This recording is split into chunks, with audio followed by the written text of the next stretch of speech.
bahwa tadi banyak kesaksian-kesaksian. Kalau lewat kesaksian itu berarti harusnya tema hari ini udah gak perlu disampaikan. Nah, karena mereka semua ngalamin yang namanya gak khawatir, gak takut atau sukacita, bahkan bersaksi ya. Jadi semua karena anugerah, semua karena Tuhan. Tidak ada yang hebat daripada kita manusia. Mereka semua bertumbuh. Saya bangga murid-murid Bible semuanya bertumbuh.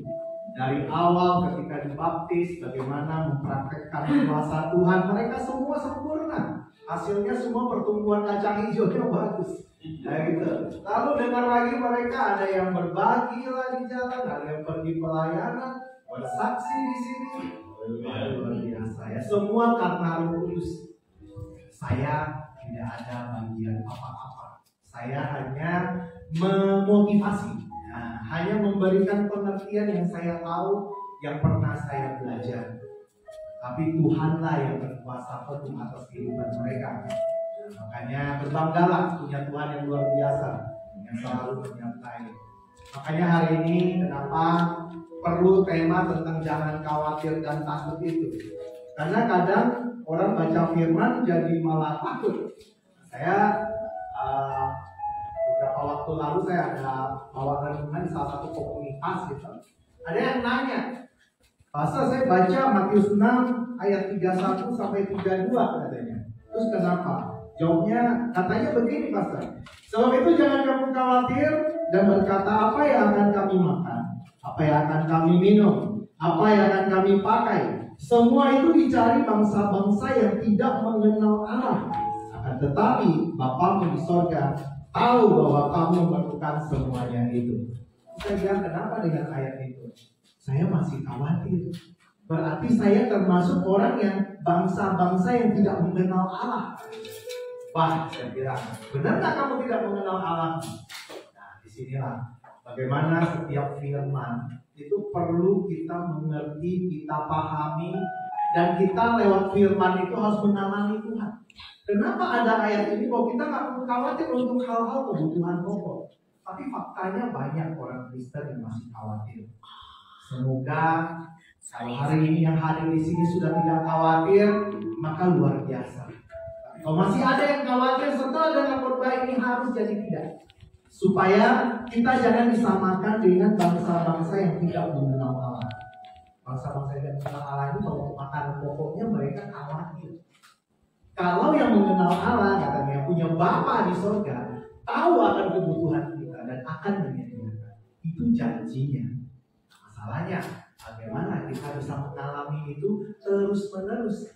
Dan kenapa kadang ada Tuhan izinkan kondisi di mana kayaknya yang disebut di Alkitab ini belum terjadi. Nah, gitu ya. Hari kita akan belajar. Kenapa banyak orang masih stres, masih sering kadang sedihnya luar biasa memikirkan kehidupan.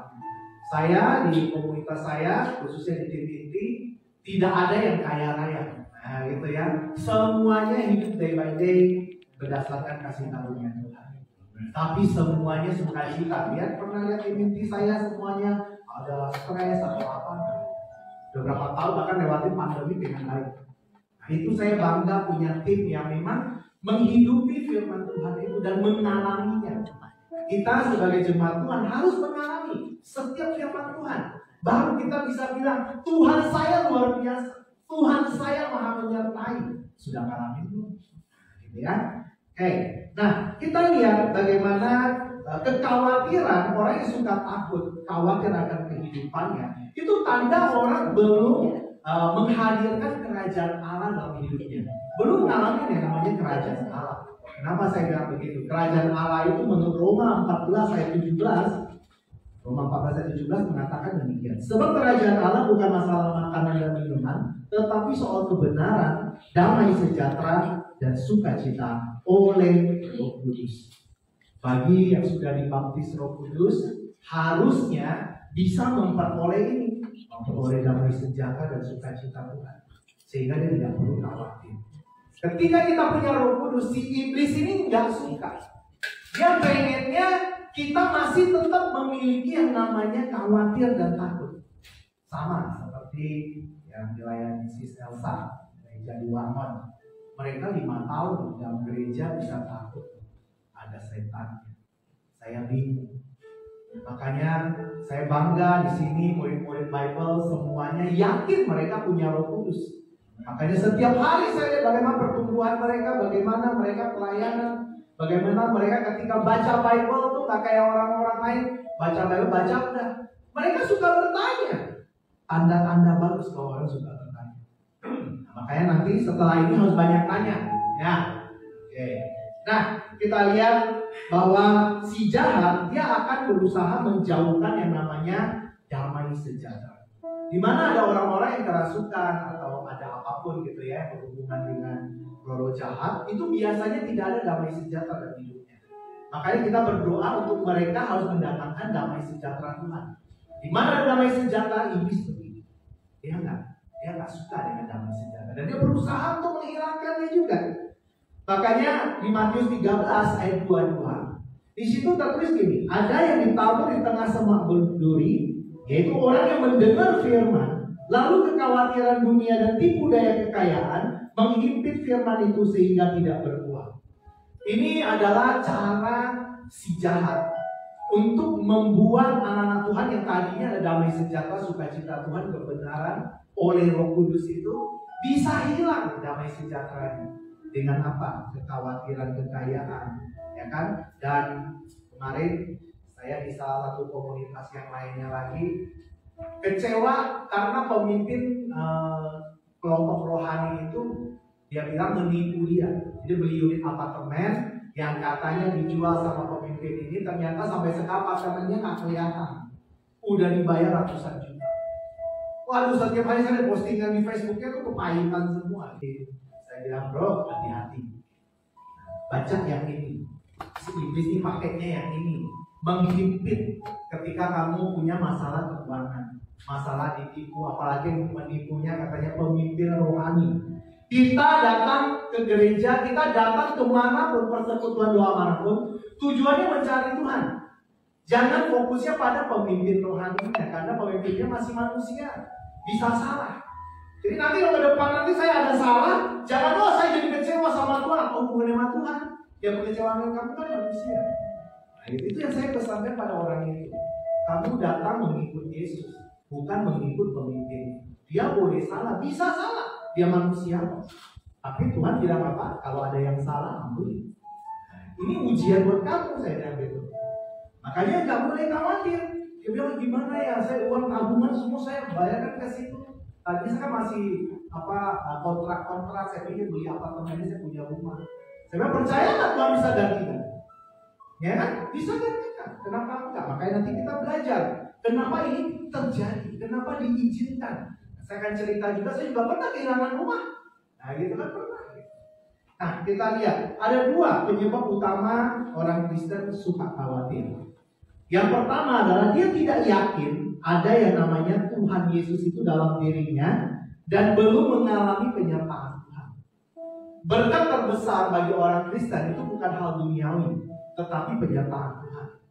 Kalau Tuhan menyertai kita, apapun ada, ya kan? Di mana Tuhan hadir, malaikat hadir, segala macam berkat hadir, karena Tuhan di situ. Makanya kita harus dapat penyertaan Tuhan itu dalam hidup kita. Dan kita harus yakin bahwa ada yang namanya Tuhan Yesus yang menciptakan langit dan bumi itu dalam diri kita. Dulu bangsa Israel harus ke Yerusalem, harus naik gunung.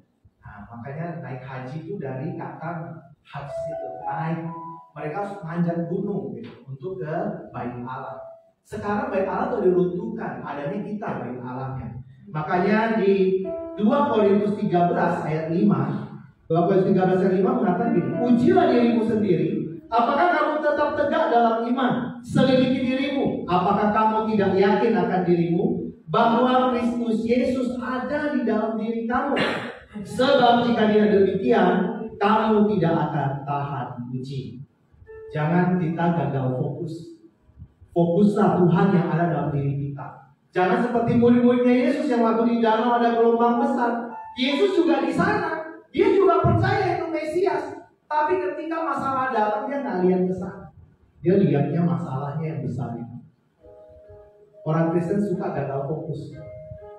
Saya berusaha untuk bisa selalu fokus bahwa Tuhan yang Maha Kuasa yang menciptakan langit bumi, menciptakan saya itu ada bersama saya. Itu gak gampang prosesnya. Tuhan juga akan uji kita, benar gak? Kamu masih yakin gak? Makanya dikasih masalah, dikasih diizinkan terjadi. Saya sih untung belum diizinkan terjadi seperti yang dialami Ayub. Ya kan, mungkin saya imannya masih di bawah Ayub sehingga tidak dikasih ujian yang seperti Ayub alami. Bayangin kalau ada yang di sini anaknya mati semua, hartanya hilang semua, dikasih penyakit yang nggak sembuh-sembuh, bahkan istrinya pun mutuhin dia, teman-teman baiknya, teman-teman rohaninya juga mutuhin dia. Kira-kira kita menyangka atau Sadrak, Mesak, Abednego gitu ya? Mereka harus dibakar gitu untuk harus menyangkal iman. Mereka cuma bilang, kalaupun Allah saya tidak menolong saya tidak akan menerima. Kita bisa seperti itu. Sudah sampai level itu. Nah, makanya perlu proses, perlu diizinkan. Kita harus sama seperti Roma 8:31 mengatakan demikian. Sebab itu apa yang akan kita katakan tentang semua itu? Jika Allah di pihak kita, siapakah yang akan melawan kita? Harus berani ngomong seperti itu. Tuhan ada di pihak saya, siapa lawan saya? Masalah mana yang perlu saya hadapi? Itu yang harus kita punya. Jadi pertama kita harus benar-benar jangan gagal fokus. Harus benar-benar menyadari bahwa ada Yesus dalam diri kita. Bagaimana cara bisa ngalamin itu? Kita harus mengalami banyak masalah. Untuk Tuhan menunjukkan dirinya, saya ada loh di dalam diri kamu. Kalau kita nggak ada masalah, nggak bisa. Oh semua aman-aman gitu ya. Buru-buru nyari Tuhan, ya kan? Ya kan kita merasa wah senang, hidup aman, nggak usah khawatir. Tuhan nggak mau begitu. Tuhan mau yang kita, yang apalagi yang baru dibaptis gitu kan, bayi rohani itu. Nah itu perlu ngalamin supaya dia bisa menjadi dewasa. Oh yakin ada Tuhan dalam dirinya, supaya ketika nanti menghadapi siapapun atau apalagi menghadapi si jahat, nggak ada apa-apanya tuh si jahat, karena sudah mengalami. Ya, sama halnya kalau saya dengan anak saya Joyce misalnya, ketika dia melakukan sesuatu yang mungkin belum pernah dia lakukan, saya akan kasih izin dia untuk melakukan, tetapi saya akan awasi. Nah, gitu. Nggak mungkin akan melewati kemampuan dia. Itu Tuhan kita, sama, dia akan berlakukan seperti itu.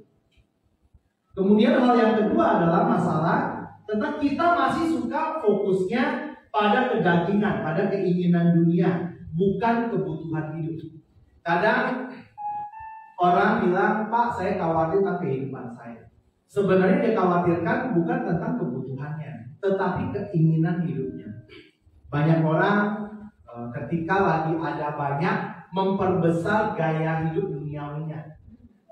Tapi jarang orang ketika lagi ada memperbesar daya memberinya, gitu ya. Nah makanya kita ketika Yakobus pun mengingatkan, Yakobus 1 ayat 13-15 mengatakan demikian. Apabila seorang dicobai, jangan dia berkata pencobaan dari Allah, sebab Allah tidak dicobai oleh yang jahat, dan ia sendiri tidak mencobai siapapun.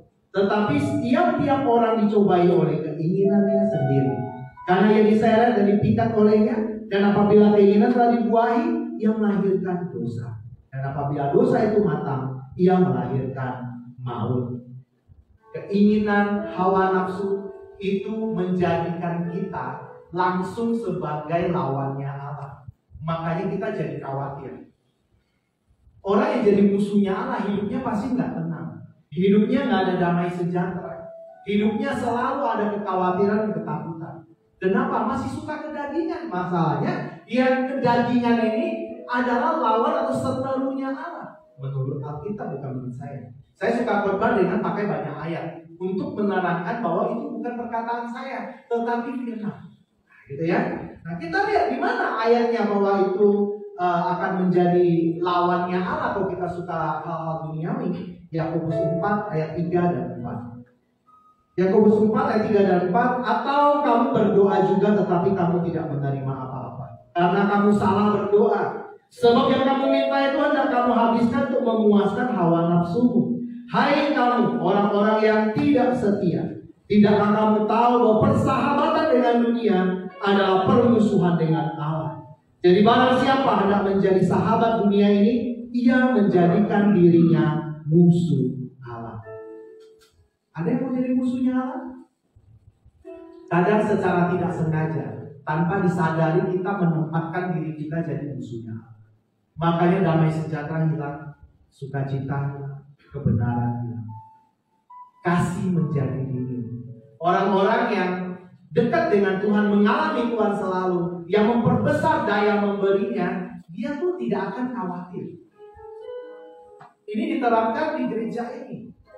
Dalam situasi apapun, saya tetap memberi. Walaupun nanti saldonya nggak ada. Saya kemarin juga saldonya 0, berani pergi pelayanan. Nah gitu. Kenapa? Karena sudah terlatih, yakin ada Tuhan yang mencukupkan. Ya kan? Kadang kita salah berdoa menurut Yakobus. Kalau kita berdoa untuk hal-hal yang tidak penting, yang bukan yang pokok, Tuhan bisa jawabnya 3, bisa iya, bisa enggak, bisa entar. Kadang saya suka bilang, coba kalau siapa nih kasih uang 100 M misalnya sekarang kata Tuhan, terus apa yang dia perbuat? Pasti banyakannya nanti saya beli rumah, saya beli mobil. Padahal dalam Alkitab kita hanya perlu cukup untuk kebutuhan pokok, sisanya untuk berbagi. Nah gitu. Karena kita belum sampai level memberi seperti itu, makanya tidak dikasih uang yang banyak dulu, karena nggak akan mengelola dengan baik. Orang banyak kan, saya kasih 10%-nya. Yakin 100 M misalnya, kamu kasih langsung 10 M. Bahkan justru harusnya 10 itu yang kamu pakai, 90 yang kamu berbagi, harusnya begitu.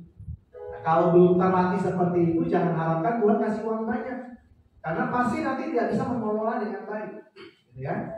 Nah, terus kita lihat bagaimana memperkuat iman kita supaya kita tidak perlu lagi takut dan khawatir. Tadi 2 itu kita udah tahu, oh begini. Nah, tapi bagaimana caranya? Kita lihat pertama, kita harus makan makanan rohani. Nah, banyak orang fokusnya salah. Saya suka di sini banyak murid-murid Bible yang belum bisa daftar. Nah, gitu ya. Setiap hari mereka bahas Alkitab 1 pasal. Dan dalam 1 pasal itu kira-kira 1 jam. Gitu ya. Dan di situ mereka dapat banyak pengertian. Hanya orang yang mengerti yang bisa melakukan firman. Kalau tidak mengerti nggak bisa. Makanya ada benih yang ditabuh di pinggir jalan katanya. Itu ada orang-orang yang belum mengerti, udah baca, cuma nggak ngerti, diambil lagi sama setan. Nah gitu ya. Ada lagi yang sudah ditabur tapi tanahnya kurang, akarnya kurang. Nah, himpitan dunia bikin dia nggak berbuah seperti yang tadi. Nah, makanya makanan itu penting. Kenapa? Roma 10:17 mengatakan iman timbul dari pendengaran dan pendengaran oleh firman Kristus.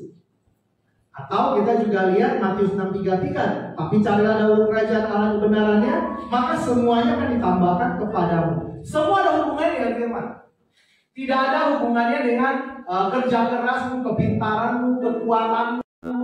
Tapi manusia suka fokusnya yang kayak gitu, memfokuskan kemampuannya. Padahal banyak ada orang dunia yang filsafat dunia mengajarkan 99% adalah kerja keras, 1% Tuhan. Tapi kalau kita tanya, kalau tanpa 1% kira-kira berhasil nggak? 100%? 100% itu yang penting. Bagi anak-anak Tuhan, filsafat dunia tidak berlaku. Selalu harus 100% Tuhan. Nah, gitu. Itu baru benar. Kalau kita tidak 100% pada Tuhan, hidupmu akan sangat susah, akan selalu khawatir dan takut. Tetapi kalau dalam Tuhan tidak akan. Makanya kita harus mengerti nih, Yohanes 15 ayat 7 bilang ini, jikalau kamu tinggal di dalam aku dan firmanku tinggal di dalam kamu, mintalah apa saja yang kamu kehendaki dan kamu akan menerimanya. Tidak pernah ngalamin itu. Jangan cuma baca, nggak ngalamin. Nah gitu kan repot. Saya selalu berusaha ayat ini bisa berhasil dalam hidup saya, dan selalu berhasil kalau tinggal dalam firman. Lah kita nggak pernah baca gimana mau tinggal dalam firman, nggak pernah mengerti bagaimana bisa tinggal dalam firman. Tinggal dalam firman itu artinya kita selalu melakukan segala sesuatu sesuai firman.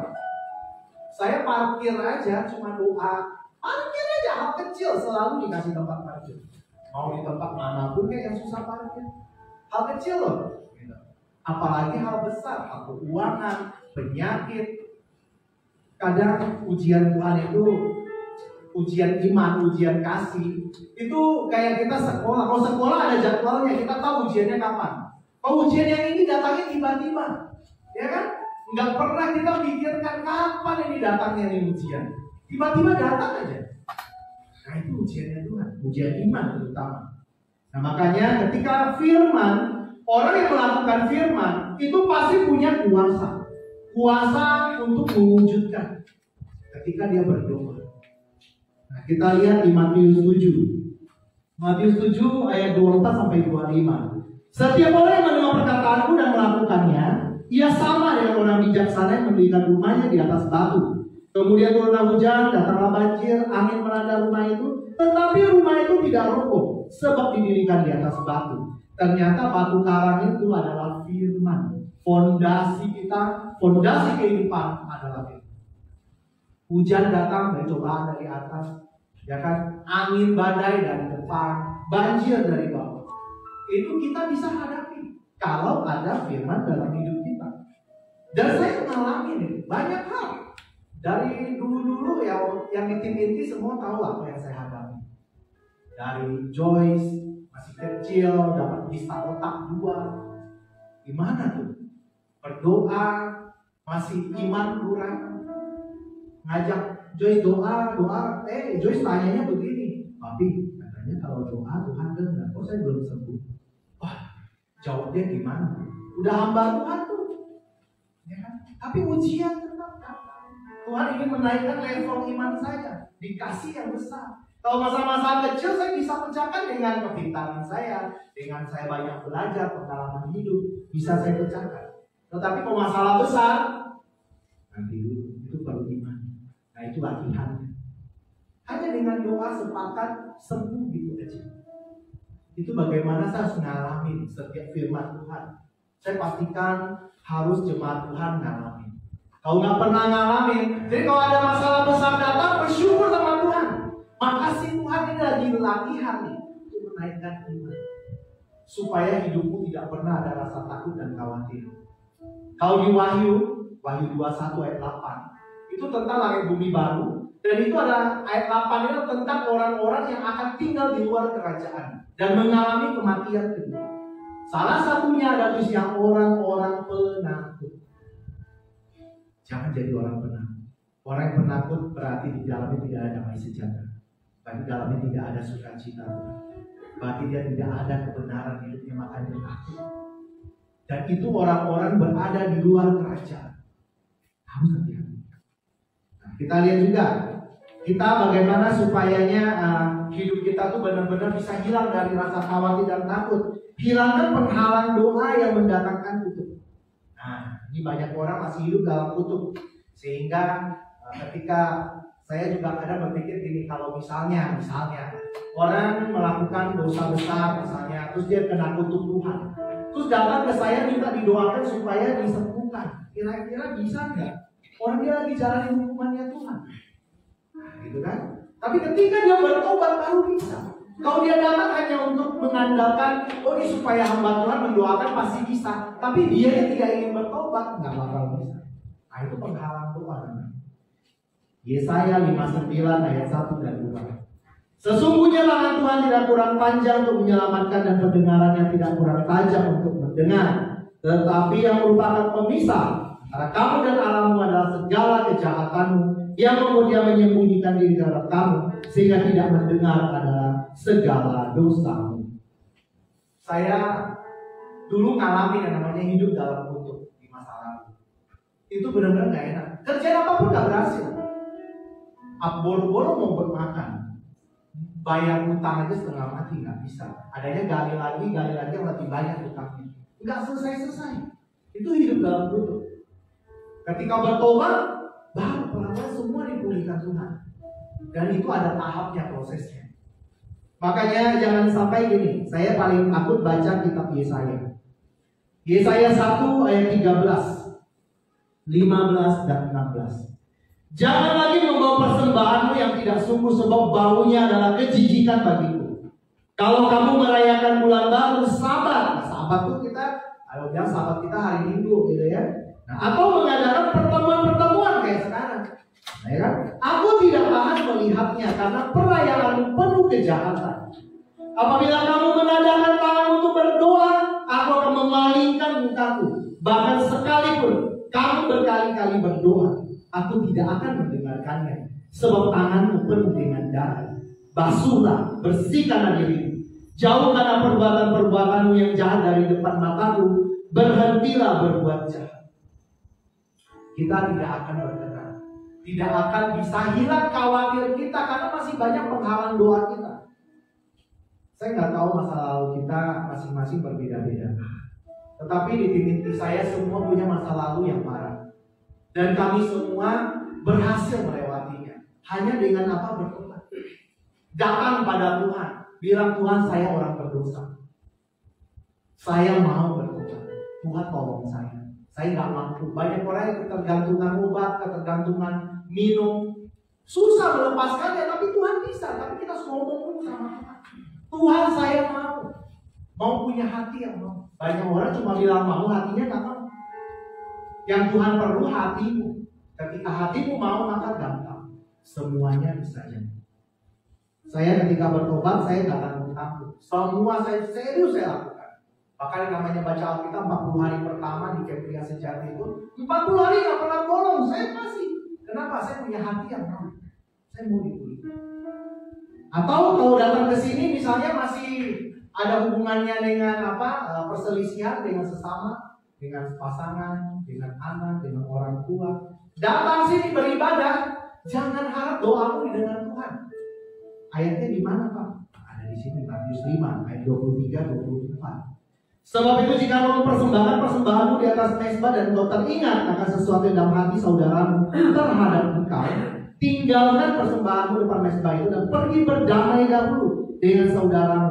Lalu kembali untuk mempersembahkan persembahanmu itu. Nah, kalau yang suami istri itu berlaku di 1 Petrus 3 ayat 7. Demikian juga kamu suami-suami hidup bijaksana dengan istrimu sebagai kaum yang lebih lemah. Hormatilah mereka sebagai teman pewaris kasih karunia, yaitu kehidupan, supaya doamu jangan terhalang. Ini khusus yang pasangan. Banyak halangan doa. Itu bikin kita akhirnya suka khawatir. Kenapa doa nggak terjadi? Doa nggak terjadi. Ditanya udah doa belum? Udah. Terus nggak terjadi. Perlu periksa. Mungkin masih ada penghalang yang belum beres. Kalau ada yang tidak tahu cara membereskannya, nanti setelah ibadah ini boleh nanti kita diskusi. Ya. Oke, lalu kita lihat lagi, apalagi yang harus kita punya ketika kita ingin lepas dari rasa khawatir dan takut. Yaitu kita harus punya percaya penuh pada kuasa dan kedaulatan Tuhan. Di Markus 4 ayat 39-40, di mana Yesus bilang, diam dan tenanglah. Lalu angin ribut itu tenang. Lalu Yesus ngomong sama murid-muridnya, mengapa kamu begitu takut? Mengapa kamu tidak percaya? Sudah berapa tahun kita kenal Tuhan? Ya, saya benar-benar bertobatnya umur 37 tahun. Jadi mengenal Tuhan perlu benar-benar percaya penuh. Tuhan, murid-murid ya kalau kita baca di Alkitab, semua dikasih kuasa. Bukan dikasih Roh Kudus, waktu itu belum datang Roh Kudus, tapi dikasih kuasa mengusir setan dan kuasa untuk menyembuhkan orang.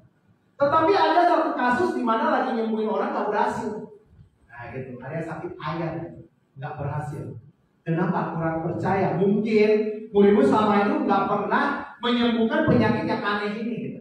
Yang lain mungkin udah pernah lihat Yesus menyembuh orang buta, orang lumpuh, langsung dia udah lihat, mereka percaya bisa. Yang ayah belum pernah ketemu saat itu ceritanya mas sekali soalnya. Mereka nggak kurang percaya, nggak bisa. Yesus marah, Yesus bilang, aduh kamu orang yang kurang percaya. Berapa lama lagi aku bersama? Tuhan selalu beserta kita dan kita. Percayanya bisa apa aja.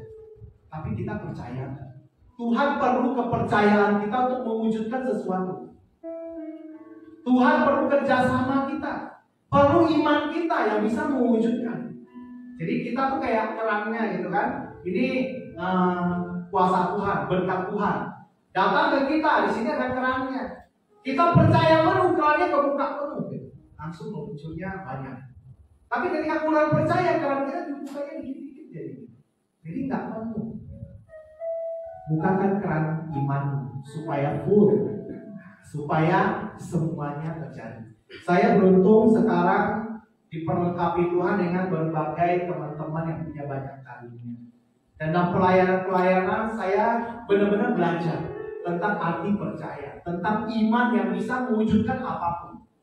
Dalam pelayanan kami, Kalimantan Barat, dimanapun, menghadapi hal-hal yang sulit. Gitu. Yang saya kadang dalam hati kecil saya bisa nggak ya lewatnya? Dari medannya, dari apanya, dari kasusnya. Kemarin Kalimantan Batu, kita belum lihatnya tengkorak, kering gitu. Tapi hidup ya. Itu karena ditumbalkan oleh mertuanya. Itu luar biasa. Nah itu kadang kalau kita nggak percaya penuh, mendoakannya aja mikir jadinya bisa nggak ya saya doain ini? Belum pernah soalnya. Harus bisa percaya. Ada satu cerita ketika kami pelayanan waktu itu project pergi kayak ke Cilacap. Sama Bro Ricky, Sur Krisno, yang kita doain orang-orang beda itu. Ya kan yang satu yang punya masalah anak gitu kan. Nah itu juga membuat kami juga bertanya juga nih bisa nggak? Kenapa? Dalam Alkitab kita baca orang-orang yang beriman pada Tuhan baru dia bilang percaya terjadilah sesuai imanmu baru terjadi. Ini yang kita mau doakan semua orang-orang yang di seberang yang belum percaya. Ada sekitar 20-an orang berkumpul dalam satu rumah. Nah mereka lagi dengerin kesaksian satu ibu, dia penyanyi sinden. Waktu itu dia koma 40 hari. Waktu koma hari yang ke-25 hari ke-25 dia melihat ada salib besar keluar dari ayat kursi di rumah sakit besar. Keluar, kena di kepalanya kan sumbang dan berasa sehat. Semua infusnya dia copot, terus tapi keluar darah hidungnya, matanya terlihat keluar darah. Tapi dia berasa sehat gitu. Saya dokter-dokter datang, di-scan lagi, sembuh. Pulang ke rumahnya, banyak orang suka ke rumahnya tanya, lu sembuhnya gimana? Karena penyakitnya ada 10 penyakit dari ginjal, paru, jantung, semua ada. Dia tuh peminum juga, penyanyi sinden, tapi suka nyanyi di karaoke. Di situ dia ketemu Tuhan. Dan kami diundang ke sana, gitu kan tuh. Katanya, pastor kan dia taunya pria sejati, gitu kan. Pastor saya ada pria-pria di sini. Nah, mereka pengen dengar tentang Tuhan. Oh ya, oke, udah Kristen belum? Oh belum, semuanya masih seberang. Datang. Setelah selesai kita cerita-cerita pengalaman hidup kami, tiba-tiba ibu ini bilang, Bapak-bapak, kalau di Kristen, orang-orang ini disebut hamba-hamba Tuhan. Mereka mau doakan bisa sembuh, bisa terjadi karena Tuhan mendengarkan. Saya sama teman-teman saya melihat gitu kan, gimana bisa nggak? Kenapa imannya belum ada? Tapi mereka akhirnya maju. Udahlah, pokoknya kita doain aja kan Tuhan yang menyembuhkan, terserah Tuhan lah gitu kan. Doain satu-satu. Udah selesai, kita langsung ke Pangandaran. Itu Cilacap kan, Pangandaran. Nah, si ibu ini pikirnya kami nginepnya di Cilacap. Pagi-pagi jam 6 dia telepon. Dia bilang, Pastor, masih di Cilacap kan? Oh udah enggak, saya udah di Pangandaran. Kenapa? Aduh, banyak orang datang katanya. Kenapa lagi? Saya pikir dia mau diresolusi kan. Itu melarang dia untuk menginjil. Dia bilang, saya gak pernah nginjil, saya mau cerita doang. Dan dengan cerita saya gak salah katanya. Nah akhirnya kan, bukan orang mau resolusi. Tetapi ditambah lagi banyak orang yang mau didoakan. Memang kenapa? Dari yang semalam Bapak doakan, itu orang-orang banyak yang sembuh. Oh puji Tuhan, berarti saya, wah luar biasa. Ada satu bapak-bapak, dia bilang dia sudah 8 tahun kawin gak punya anak. Nah, itu si Bro Ricky itu yang mulai. Nah, ternyata dia punya kelemahan seksual. 8 tahun itu tidak bisa berhubungan seksual. Semalam katanya didoakan bisa katanya. Nah itu dia sampai ada satu lagi yang punya sakit paru-paru. Ada satu lagi yang lucu preman. Nah preman ini yang lucu ceritanya. Dia preman pasar. Dia punya banyak simpanan dan susuk itu ya yang anti gores gitu ya. Nah setelah didoakan dia bilang, saya tuh susah tidur katanya. Saya susah tidur. Jadi saya punya penyakit nggak bisa tidur Pak katanya kan, dan bawaannya amaran dulu. Doakan. Nah, selesai pulang dia tidur nyenyak. Tapi pagi-paginya dia ngerjain apa gitu kegores, berdarah. Wah ternyata anti goresnya hilang. Nah itu jadi kadang lucu, Tuhan kita luar biasa.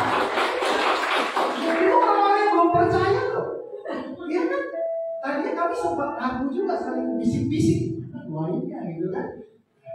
Doain aja. Kita cuma bawa firman waktu itu. Kenapa? Bingung mau bawa firman gimana, orang gak percaya yang datang. Kita hanya cerita pengalaman hidup. Saya cuma cerita, oh saya dulu preman, gini-gini. Yang lain juga cerita-cerita. Gitu doang. Habis doain. Itu Tuhan. Itu iman. Yakin. Ini yang suka pelayanan sekarang ya kan. Jangan ada khawatir ketika kalian pelayanan ya. Susah juga ya. Pokoknya yakin aja ada Tuhan, doain. Makanya mulai dari yang di rumah aja. Anak sakit jangan ke dokter dulu, doain dulu. Nah gitu ya. Coba. Itu latihan. Nah, gitu ya. Dan Tuhan pasti kasih ujian-ujiannya pasti untuk menaikkan level iman kita. Ya. Nah makanya jangan, dan kita di 1 Korintus 10 ayat 13 ngomongnya gitu. Pencobaan-pencobaan yang kamu alami adalah pencobaan-pencobaan biasa yang tidak melebihi kekuatan manusia. Sebab Allah setia dan karena itu tidak akan membiarkan kamu dicobai melampaui kekuatanmu. Pada waktu kamu dicobai, Ia akan memberikan kepadamu jalan keluar sehingga kamu dapat menanggungnya. Makanya kita wajib tahu kalau ada masalah, oh Tuhan lagi fokus sama saya, mau ningkatin level iman saya. Caranya percaya, ada jalan keluar. Saya pernah dulu tuh ada istri saya, kita dikecewakan sama orang-orang pelayanan. Nah gitu, saya dulu masih usaha, belum apa-apa gitu ya. Terus saya punya namanya kredit rekening koran. Nah itu jaminannya rumah.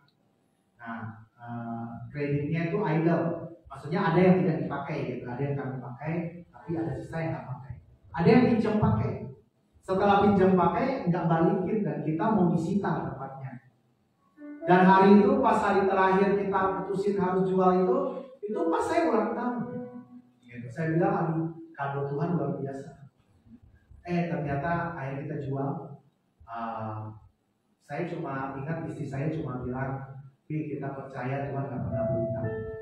Tuhan berjanji akan membalasnya. Saya tadinya ada yang bilang, kan waktu itu kita juga pembina rohani di Secapa Poli Sukabumi. Ada teman bilang, udah panggil aja AKBP-nya, tekan minimal setengah balik. Tapi saya bilang, lakukan firman aja. Akhirnya jual rumahnya, tutupin hutang itu, terus kita kontrak. Akhirnya setelah 2 tahun itu Tuhan gantikan tempat ini. Tempat ini 2 kali lebih besar daripada yang saya kerjakan. Tepuk tangan betul. Jadi proses Tuhan ada yang instan, ada yang cepat, ada yang perlu waktu. Yang perlu waktu itu nanti akan menaikkan level iman kita tinggi. Nah, yang cepat-cepat, yang instan biasanya kurang tinggi. Karena terlalu gampang. Nah, jadi kayak Sis Elsa dia ngalamin di rumah tangganya lebih dari 18 tahun. Nah, gitu. Makanya dia tuh karunianya luar biasa. Ya kan? Jadi jangan takut dengan ujian-ujian yang kelihatannya agak lama. Di ujungnya selalu ada kebaikan. Kita percaya Roma 8:28 mengatakan, kita tahu sekarang bahwa Allah turut bekerja dalam segala sesuatu untuk mendatangkan kebaikan bagi mereka yang mengasihi Dia, yaitu bagi mereka yang terpanggil sesuai dengan rencana Allah. Akhir khotbah ini saya ingin ngomong ini. Kita jadilah seperti Ayub. Ayub berani ngomong seperti ini. Karena ia tahu jalan hidupku, seandainya ia memuji aku akan timbul seperti emas. Kita harus tahu ketika ujian datang, kita harus berani bilang, saya pasti timbul seperti emas ketika saya diuji. Seperti Ayub. Ya kan? Bahwa masalah yang besar itu untuk melatih iman percaya kita. Kan? Dan selalu ingat janji Tuhan, Yesaya 46 ayat 4 mengatakan, sampai masa tuamu aku tetap diam, dan sampai putih rambutmu aku menggendong kamu. Aku telah melakukannya dan mau menanggung kamu terus. Aku mau memikul kamu dan menyelamatkan kamu. Itu janji Tuhan. Pegang janji itu. Bahwa Tuhan yang sama, yang waktu dinubuatkan oleh Yesaya sampai sekarang sama, Tuhan yang sama, janjinya sama. Dia Allah yang setia, kadang kita yang kurang setia. Amin. Ada yang mau ditanya? Silakan. Kalau tidak banyak yang bertanya, berarti hari ini semuanya sudah kuat. Sudah tidak takut dan tidak khawatir. Nah, ada yang mungkin masih ragu atau ada hal-hal yang kurang mengerti dari yang namanya ujian. Ada yang namanya rasa khawatir dan takut. Yes. Untuk mencapai level iman tidak khawatir kita akan proses. Yes. Nah, bagaimana kita membedakan bahwa ini proses dari Tuhan atau bukan? Bagus. Jadi Tuhan ketika kasih ujian, kan tadi dibilang bahwa Tuhan tidak pernah mencobai ya, tetapi Tuhan memberi ujian bisa menggunakan pencobaannya setan. Nah, contoh si Ayub, ya kan? Itu dua-duanya ada, setan ada, ya kan? Tuhan juga ada, ya kan? Bahkan negosiasi lagi, ya kan? Nah, cuma Tuhan bilang jangan ambil nyawanya. Nah, gitu. Lu boleh Pak, cobain pakai apa aja kan? Karena Tuhan nggak mencobai, yang mencobai itu setan. Jadi izinkan setan mencobai. Nah, ketika dicobai, Ayub dia sumbernya tadi dia bilang itu kan, ujilah aku Tuhan. Dia selalu mendekatkan dirinya dengan Tuhan. Hanya itu sumber kekuatan dia. Kenapa? Karena ketika dia berpatokan pada teman-teman sepelayanannya, teman-temannya pada bilang salah, lu punya dosa. Dulu orang-orang selalu menganggapnya yang punya banyak bencana itu orang berdosa, karena dosa yang menyebabkan itu. Tapi di kasus Ayub enggak. Tapi teman-temannya nggak percaya, istrinya malah bunuh diri. Kadang kita kalau udah menghadapi sesuatu ya, jangan terlalu banyak mengharap pada manusia. Manusia pertama punya batas iman, punya batas kemampuan, punya batas sabar, semua punya batas. Nah gitu. Kadang kita bisa kecewa. Saya sudah banyak ngalamin yang namanya lagi menghadapi sesuatu, mengharapkan manusia, kecewa. Saudara sendiri, teman sendiri. Hanya mengandalkan pada Tuhan yang kita tidak akan kecewa. Percaya? Amin. Jangan sampai kita fokusnya pada manusia. Kecewa pasti. Banyak beberapa yang baru-baru ini juga yang sering saya bantu, satu kali nggak mau bantu langsung kecewa. Langsung bapak tuh jahat gini. Jadi manusia memang itu rumusannya 100 minus 1 sama dengan minus 1. Karena diingatnya cuma minus 1. Yang 100-nya apa? Jadi kadang karena saya juga belajar dari Tuhan juga cara yang tidak gampang. Saya ngajar orang pun saya nggak mau kasih supaya dia jadi gampangan. Ketika minta langsung kasih, saya nggak mau begitu. Ada syaratnya. Saya suka kasih syarat. Syaratnya selalu firman. Nggak ada yang lain. Ikut firman. Nah, tapi kadang ada juga yang ikut firman, ikut belajar Bible, karena motivasinya duit. Nah gitu.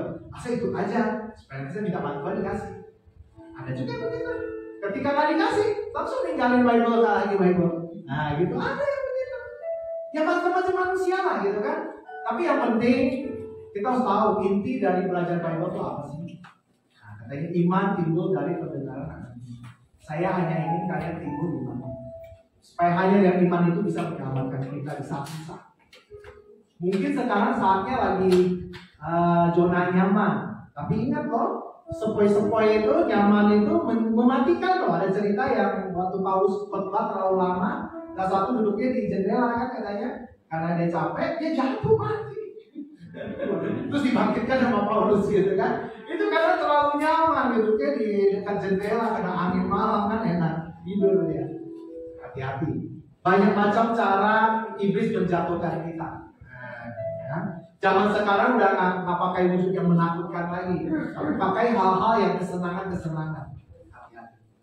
Ada juga yang dijatuhkannya dengan apa? Musik. Ada.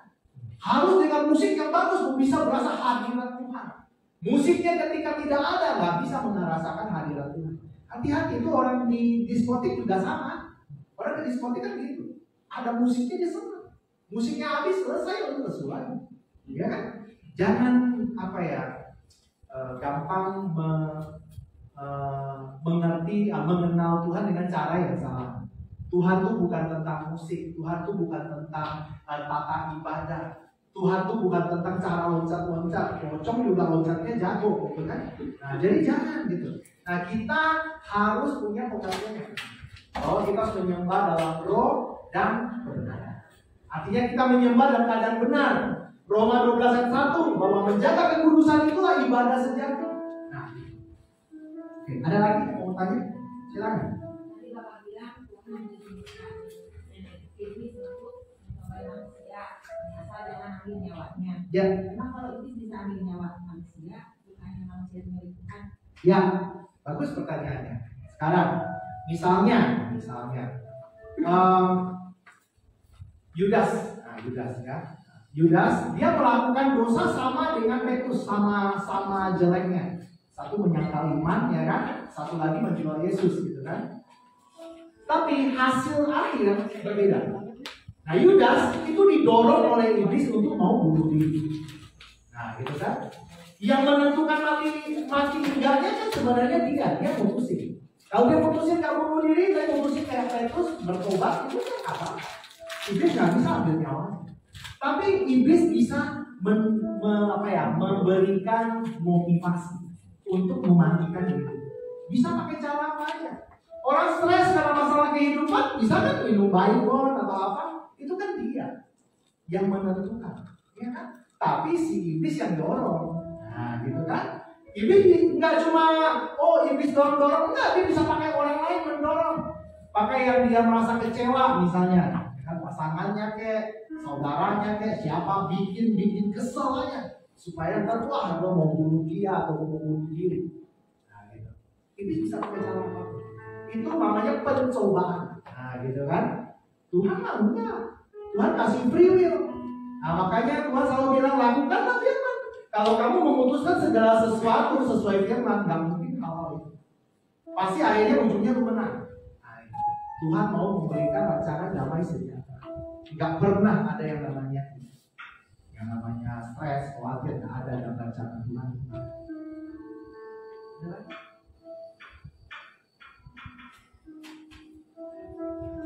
Nggak ada? Ya, pasti ya.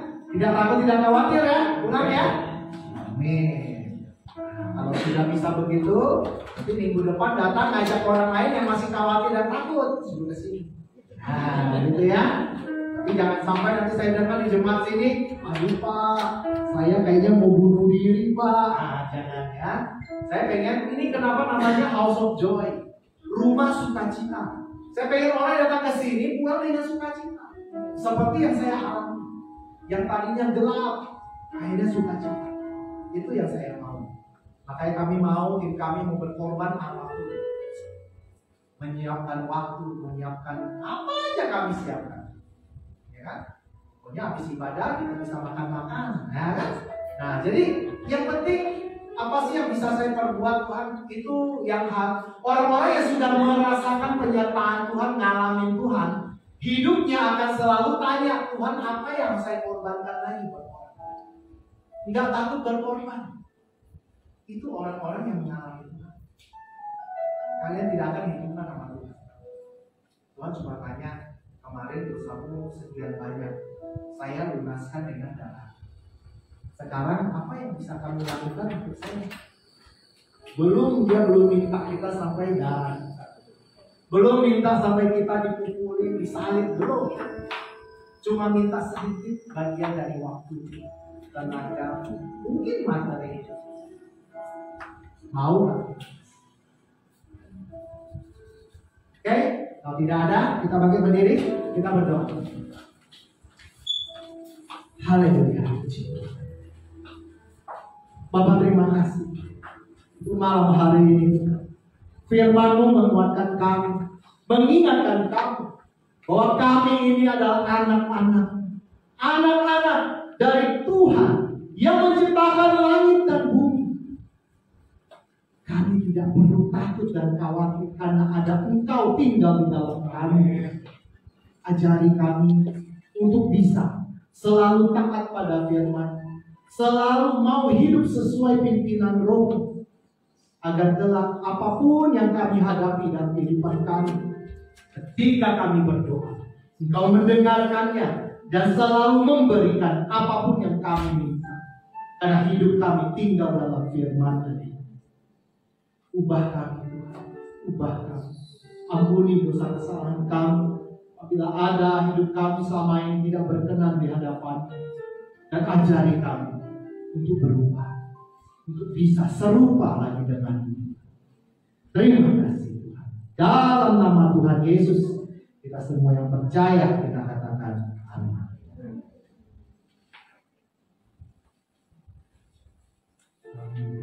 Kiranya Engkau memberkati aku berlimpah-limpah dan tak beruang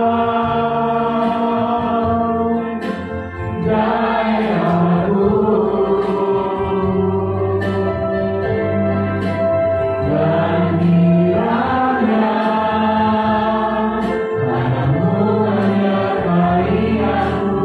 kiranya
Bapa surgawi, di dalam nama Tuhan Yesus Kristus, kami mengucap syukur Bapa untuk pimpinan dan penyertaan-Mu di dalam ibadah kami ini Bapa.